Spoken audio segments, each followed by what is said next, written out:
Welcome to our business track of the Data Science Salon YouTube channel. In this talk, we have Resham, Sarkar, principal data scientist at Slice. What if we all had a personal assistant to keep track of our likes and dislikes? When do we like what we like, and where's the best place to get what we like? As we continue to ingest astronomical amounts of daily data, personalization has become a necessity for e-commerce companies for retaining high-quality customers and building trust within your brand. But first, we must understand our data, right? In this talk, Resham will show how her team uses physics to decode pizza at Slice and power personalization. Enjoy.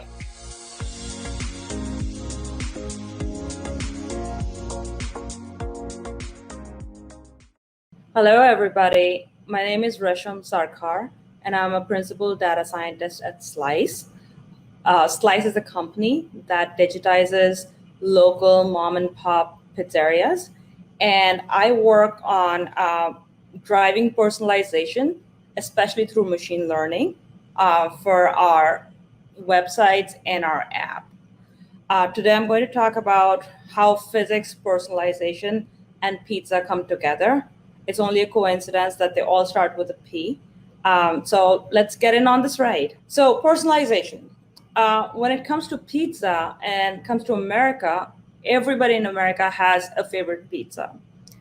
What typically doesn't happen is people don't tell you about which one that is, unless they're from New York or from Chicago, which both have a very heavy pizza culture. In other words, what that means is that you really have to infer from the data, the indirect data that your customer is giving you about what they like and what they want to see more of. So in our case, we have all these different kinds of pizzas. And one might imagine that, well, it's just pizza. How complex could it be? You roll a dough, you put some sauce on it, you put delicious cheese. Anything with cheese will taste good, right? How does pizza get complex? So let's talk about that a little bit. What does it mean by personalization at scale? So now imagine a really big pizza company like Pizza Hut, Papa John's, Domino's. What they do is they have a very big digital presence. So you can go on their app or on their website, and nary does a person actually call any of these shops to actually place an order.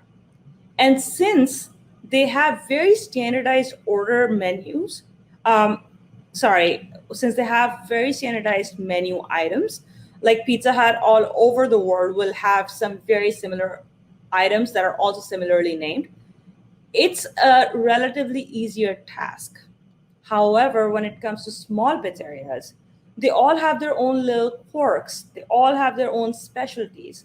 And pizza is often emblematic of what place you're from, what place are you at. So it really reflects what local culture and local needs are. At Slice, we power over 15,000 pizzerias. They all come with their own beautiful different menu items and menu descriptions and all sorts of different kinds of menu categories, which means that we total up to about a little bit more than 9 million items. And that's a lot. So if you want to come in and look for your favorite pizza, you're trying to find one out of 9 million items. And that can be a very difficult task. Now you think about, it's not just you. We serve millions of customers.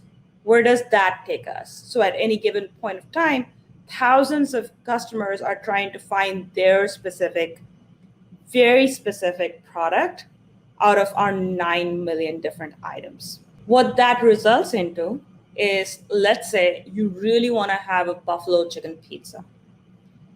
Well, if you were to go to different menus from different shops, different localities, they can be represented on their menu in very different ways.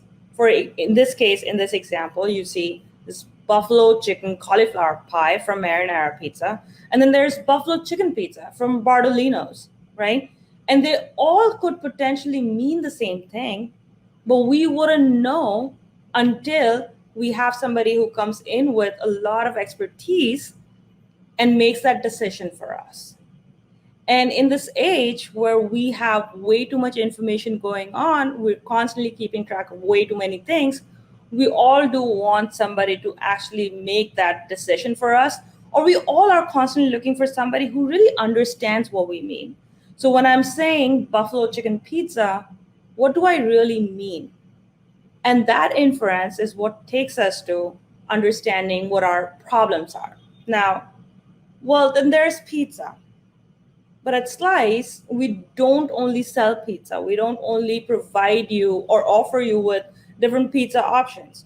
All these pizza shops also have cakes and salads and wings and pasta, right? And pizza ends up being only 1/3 of our menu items. So what happens to the other 2/3? Basically, if you were to start looking at our menus and start putting them all together, they will essentially look like a zoo of a lot of different words that may or may not mean similar things. Where do we go from there? Well, one way to do this would be to look at your food menu and then start decoding it. Like, what does ravioli really, really mean? Well, ravioli is a pasta that is kind of a little cute pillow that's filled with really delicious goodness, right?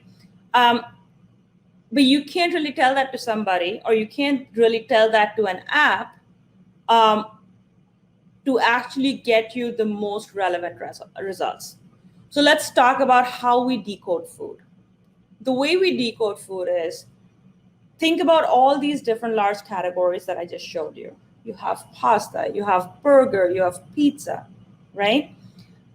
You want to come down a level down from that and say, hey, there are many different kinds of pasta. Let's take two, for example.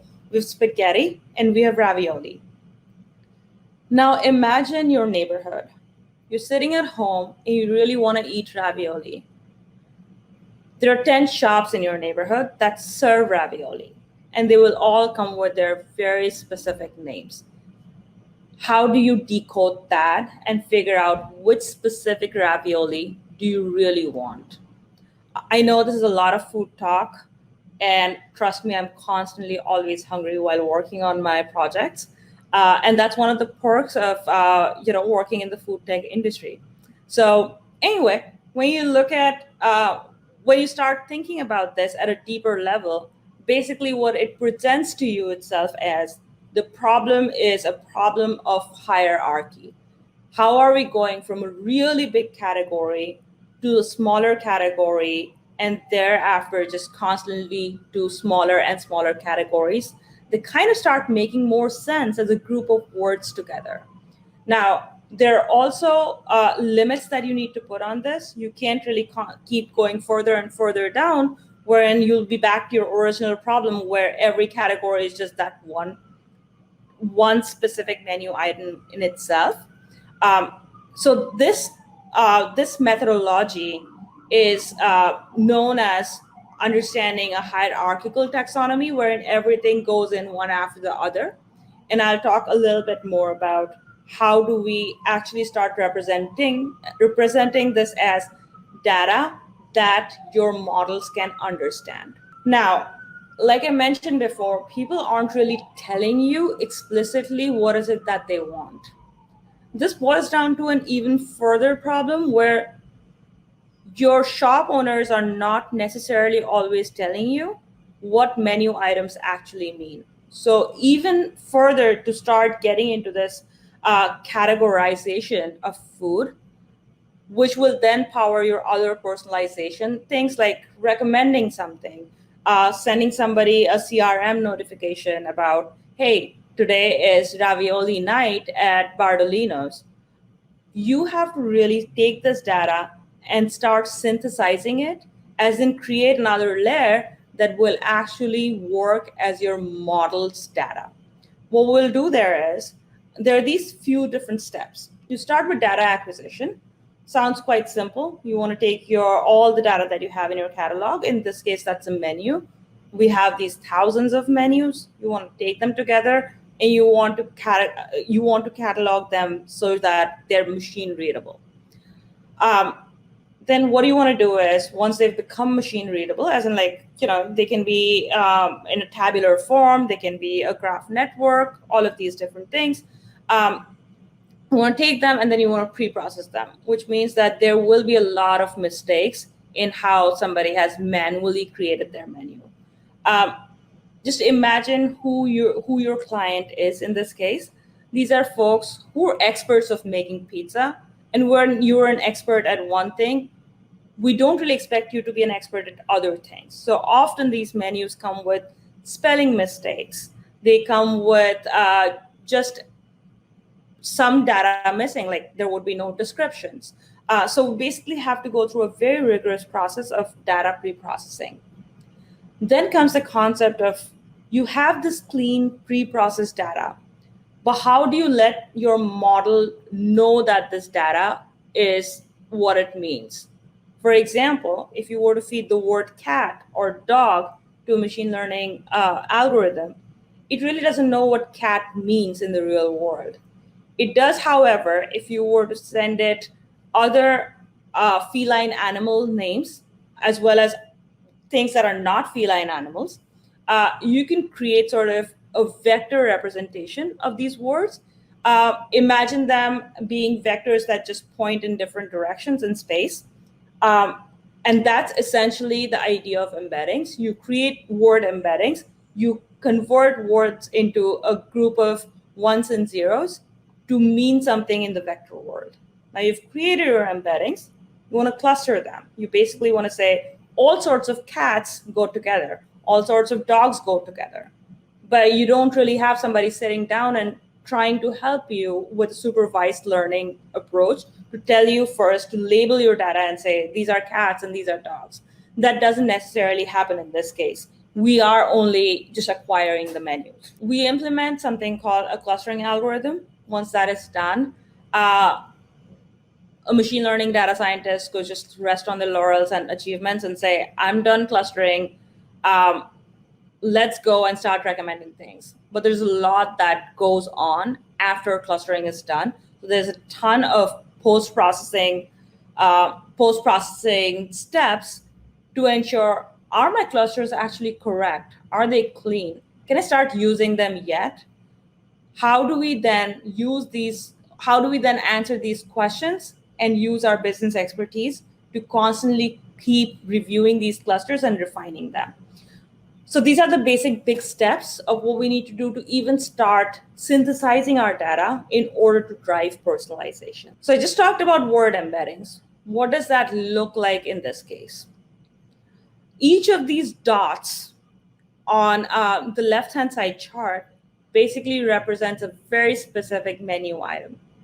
This is just a snapshot of very few of our items done for the sake of illustration.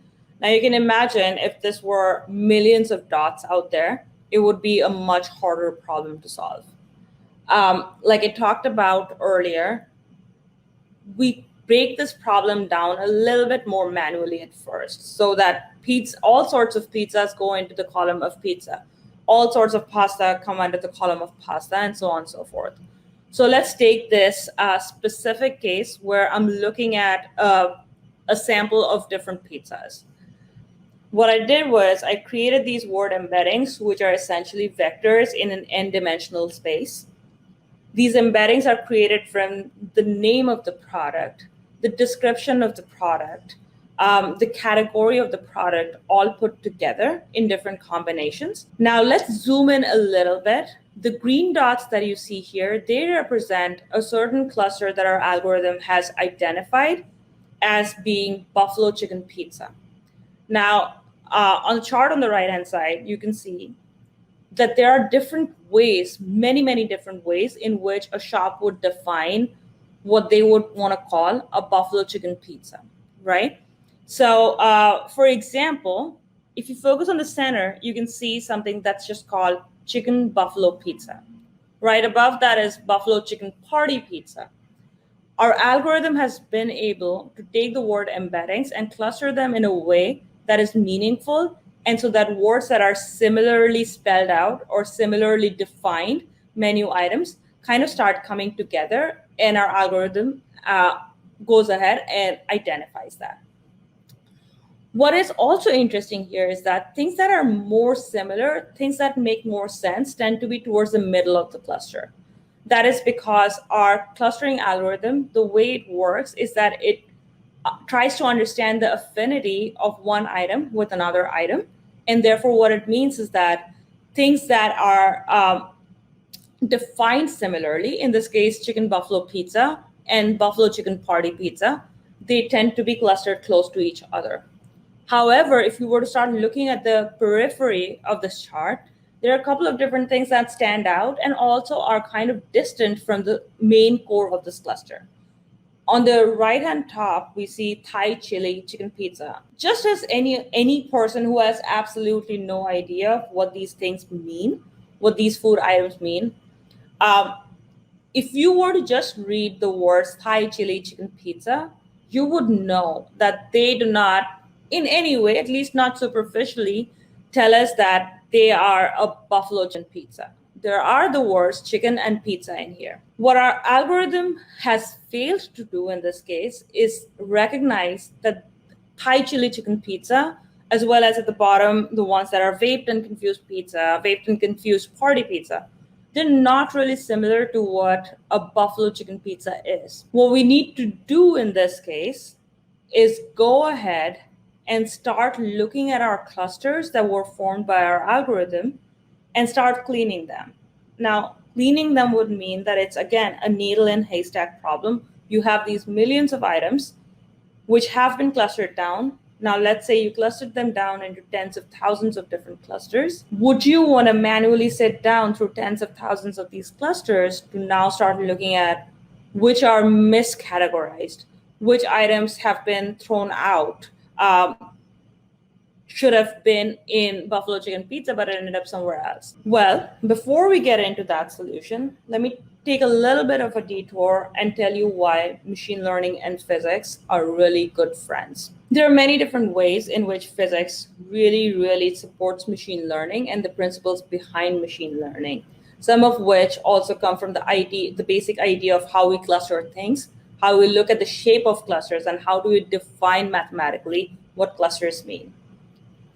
On the flip side, machine learning returns the favor by also really supporting physics.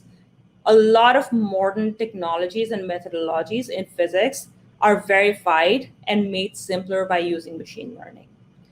We just now saw how clustering helps something as pedestrian as pizza, something that we don't think is a very complex problem in our day-to-day lives. But machine learning helps actually take a step down further deeper for those who make pizza and simplify that problem for them. How does machine learning take that very same principle and apply that to physics and help it back? I hope some of you have heard about the Large Hadron Collider at CERN. It's basically the world's largest and the most powerful particle accelerator, wherein two opposing beams of protons are bombed at each other at very high speed, almost close to the speed of light. You can imagine when beams of that speed are colliding with each other, there's a lot of energy that is produced. These beams inherently would also mean that at that energy level, they're very dangerous if they were to go astray. Lots of stories out there about even weaker particle colliders actually resulting in accidents that didn't result in a death, but they did result in debilitation and immense injury to people. Which means that if one of these proton beams were to go rogue and not follow the path that they were predestined to follow, it could be really catastrophic. It could be catastrophic to the people who are running these colliders, and these could be really catastrophic to this very expensive collider with a lot of really heavy magnets and a lot of heavy-duty machinery that are around it. One big problem in this case is, how do you take these proton beams that are constantly firing, and we collect over 500,000 of proton beam um, proton beams over a period of a year, how do you then look at these beams and say, hey, this beam specifically is problematic, is going to go astray, and really capture that even before that event has happened so that other safety mechanisms can be triggered.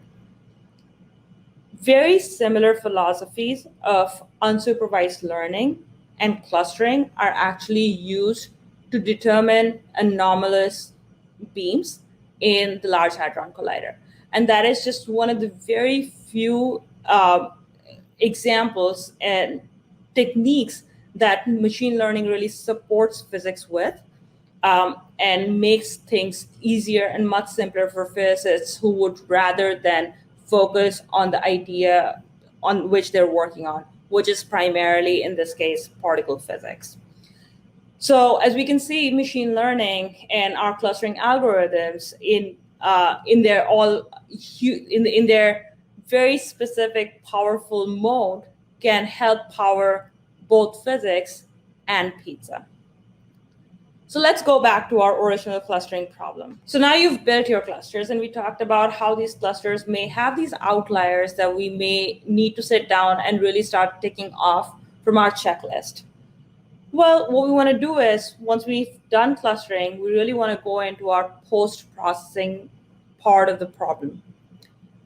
What happens in post-processing is you want to use some statistical methods to actually point out outliers that can be taken out and then sent to manual annotators for correction and for double checking to say, hey, I saw in my cluster about buffalo chicken pizza that there were these things that really stood out to me. There were vaped and confused pizza, Thai chili chicken pizza, and so on and so forth. How you recognize them were by drawing a Gaussian circle, or just imagine drawing a circle around your centroid of that cluster and giving it a limit of saying, I'm going to take the bottom 10, which means the outermost 10% of my data, and call them outliers. So now you've really simplified your problem to say that instead of millions of items, I'm going to only look at 1,000 items every time I run my clusters, and go back to manual annotators who can then help you categorize and say, hey, instead of the buffalo chicken pizza cluster, let's identify clusters that are closer to buffalo chicken pizza and try recategorize these outliers into them. This also requires a lot of business and product expertise. For example, one thing that I do a lot in my day-to-day is talk to our product managers and our business stakeholders a lot about what is it that we're building.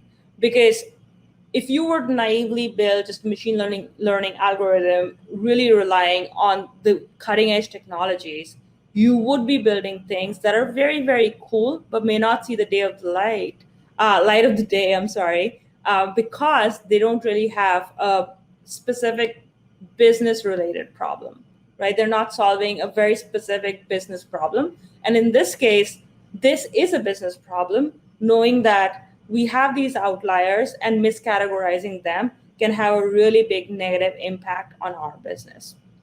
So the loop is always, while in post-processing, connect with business, connect with product, figure out what the big goal is, and are we aligned with the goal still with our current model? Take them to the manual annotators and sort of loop back, cluster again. This loop continues until reconciliation becomes so close that you don't really need this anymore. However, it's sort of going to be a little bit of a perpetual problem as you keep acquiring new and new menu items, new and new menus as well.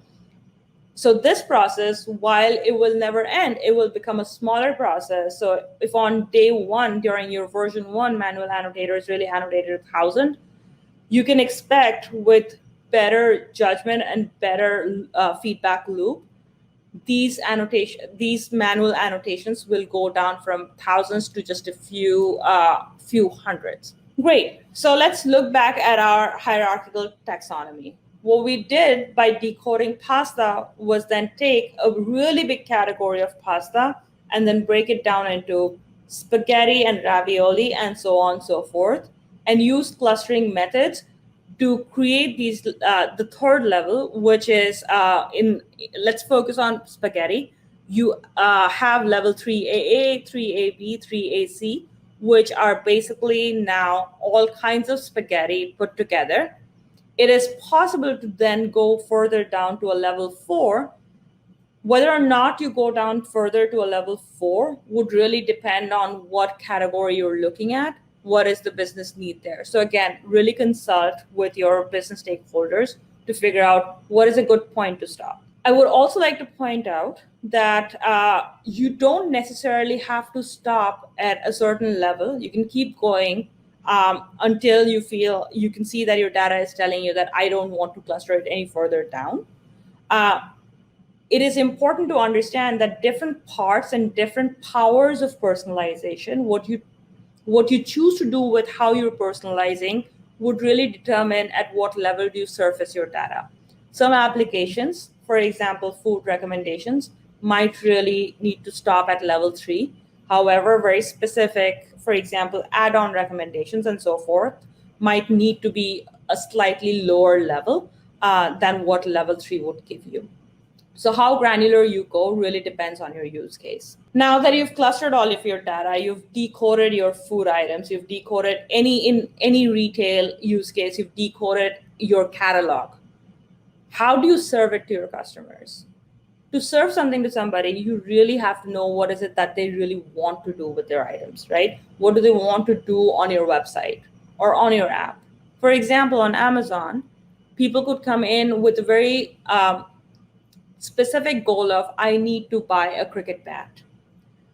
Trust me, that happens in my family more often than one would like to imagine. But just going back to that idea of, sometimes you could also want to just like hang out on Amazon and check how many different kinds of dresses do they have that's green.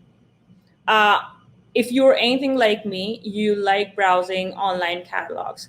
So it is really important for a retailer, an e-commerce retailer, to predetermine the intention of the customer and give them recommendations and surface relevant products to them accordingly.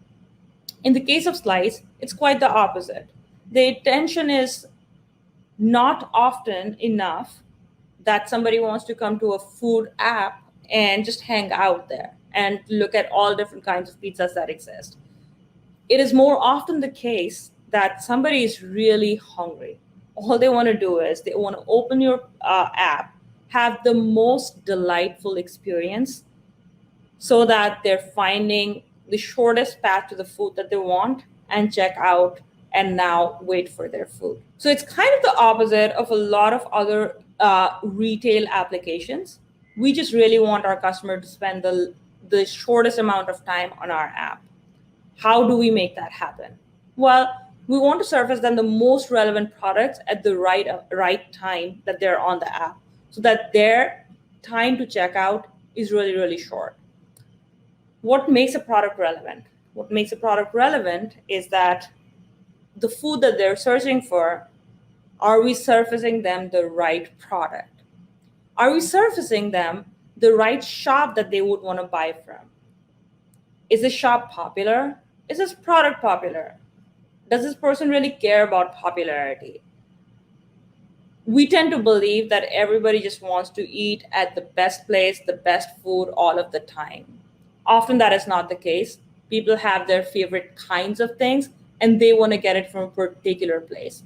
And when they're not in their familiar surroundings and they still want to get the same kind of pizza, you have to understand their intention and surface them something that is very similar to what they would have eaten if they were at their home base.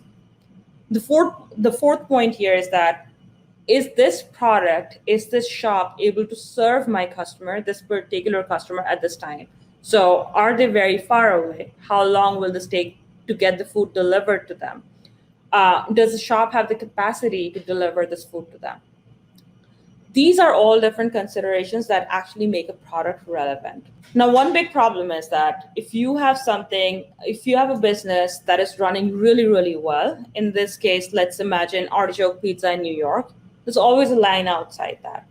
outside that shop. But often what happens with a lot of popularity, you're increasing a lot of bias in your recommendation system.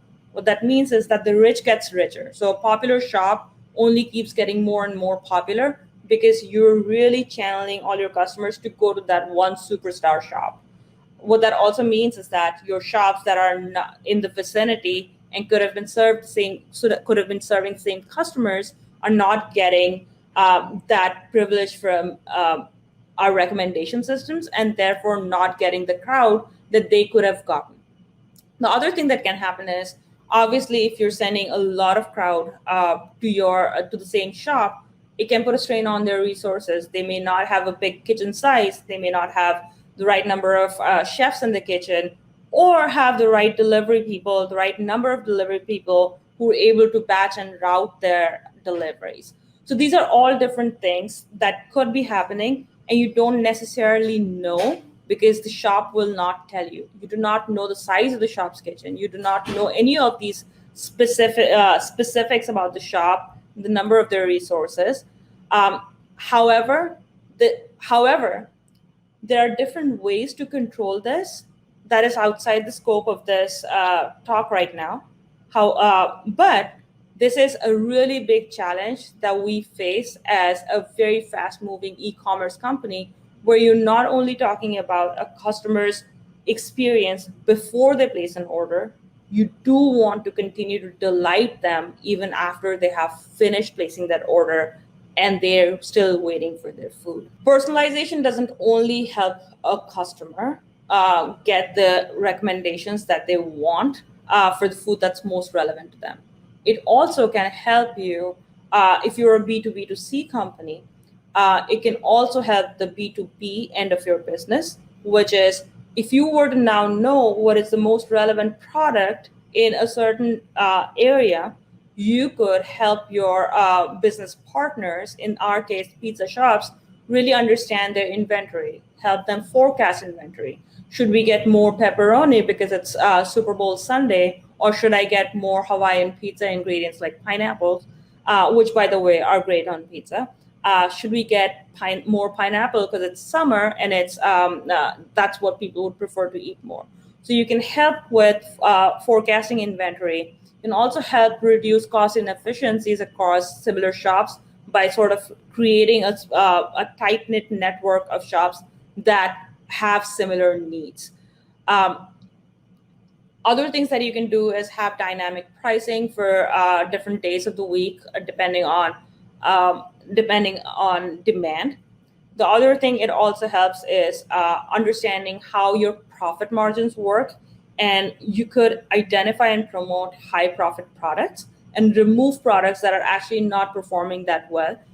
Giving these insights to small businesses is something that really helps them plan their financials. This is one of the things that big pizza companies, which have now transformed themselves into big tech companies, have the advantage of, with small pizza shops who are experts in pizzas but not really experts in technologies have that privilege. Other things that you can do is obviously constantly improve recommendations and introduce different recommendations at different funnels in your app. You could, outside of just surfacing relevant products on your immediate feed or on search, you can also recommend different add-ons. So that is the end of my talk about physics, personalization, and pizza. Thank you very much for listening. We're also hiring on my team, so hit up our careers page at slicelife.com and find me on LinkedIn. Thank you. That was a presentation by Resham, Sarkar Principal Data Scientist at Slice, and Resham shared how her team uses physics to decode pizza at Slice and power personalization. If you enjoyed that presentation, make sure to sign up to our channel below. Thanks.